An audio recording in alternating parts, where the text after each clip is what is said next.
Let's get on to our next subject. Let's talk about bankruptcies. A new study done by Equifax shows that Quebec is the province with the highest number of businesses facing bankruptcy. In 2023, the province saw a 44% increase in businesses towing the line. That equates to nearly 3,000 companies. And there are other things at play here as well, right? The COVID loans from Ottawa that needed to be repaid. Many entrepreneurs went out of business because of that repayment in the COVID loans. Let's find out more. Simon Gaudreault joins us on the line, Chief Economist and VP of Research at the Canadian Federation of Independent Businesses. Hi, Simon. Welcome to the show. Thanks for having me. So, Why is it so bad here in Quebec? Well, I think if you look at the national numbers, the numbers are not too great anywhere in Canada. But it is true that Quebec has always been, unfortunately, a bit of a focal point for business bankruptcies. It was true before the pandemic. The numbers that you've just shared show that it is still true. I think there's a host of factors that can explain that, but we have to remember that the past few years, of course, have been tremendously difficult for a lot of our small businesses. A lot of businesses are still actually struggling financially. Last month in a survey at CFIB, we asked small business owners what was their single biggest challenge at the moment. 20% still mentioned that it was the financial situation of their business. So that's 1 in 5 businesses that say they're worried about their finances. That's huge. And it topped actually the list ahead of things like labor shortages or government red tape or taxes, the usual. So we're still in a situation right now where a lot of businesses, unfortunately, are struggling, whether it's on the revenue side or the expense side. So what can be done to help businesses out? I mean, I wonder if it's a matter of high interest rates that are hurting a lot of people here, or does it come down to government policy? What can be done to help businesses? Yeah, and I think there's a lot of things that could be done. There's a lot of things also that could have been done that haven't been done. You've mentioned the federal COVID loans, the CBA, the Canada Emergency Business Account. That was sort of the flagship program to support businesses through the pandemic. And that program really helped a lot of businesses get through difficult times.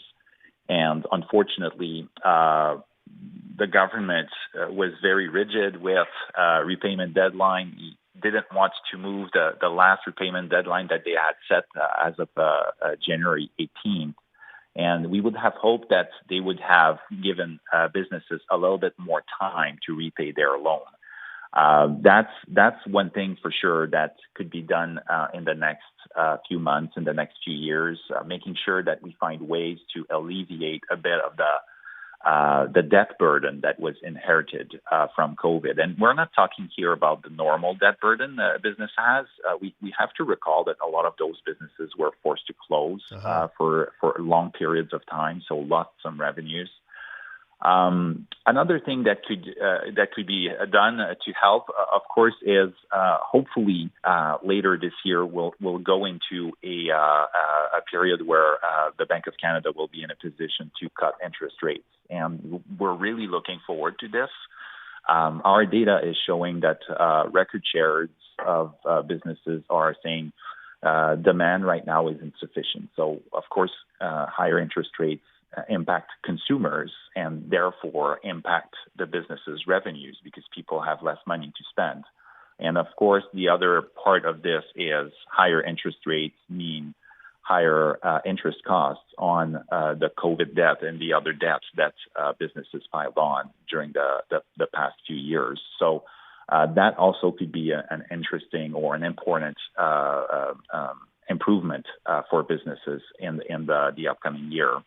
And finally, we're asking governments to stay away from new costs.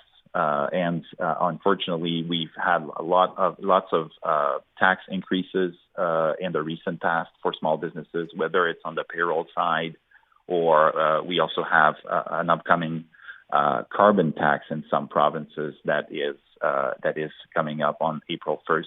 Thankfully, this is not happening in Quebec. Quebec has its own system that makes it make businesses exempt from the federal carbon tax, but it may actually impact some businesses that have operations in other provinces. So can I just ask you on that? Because boy, do I hear back and forth. You see the political bickering from the Conservatives and Pierre Poilievre and the Liberal government, right? That is, defending the carbon tax.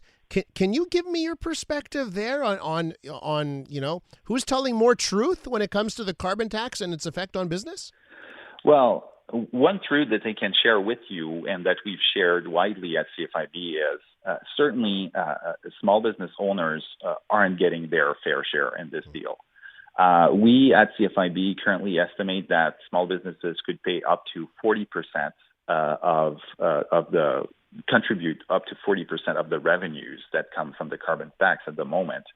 And the government had originally planned to return about 9% to small business owners and actually lowered that share to 5% very recently. So that is one aspect of the carbon tax that at CFIB we really call unfair.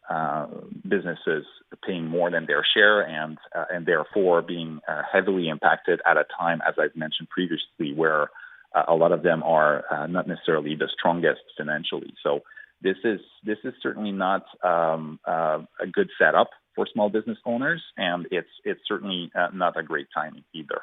Simon, we do have to leave it there. I want to thank you so much for your insight. Thank you so much. That is Simon Gaudreault. He's Chief Economist and VP of Research at the Quebec branch of the Canadian Federation of Independent Business.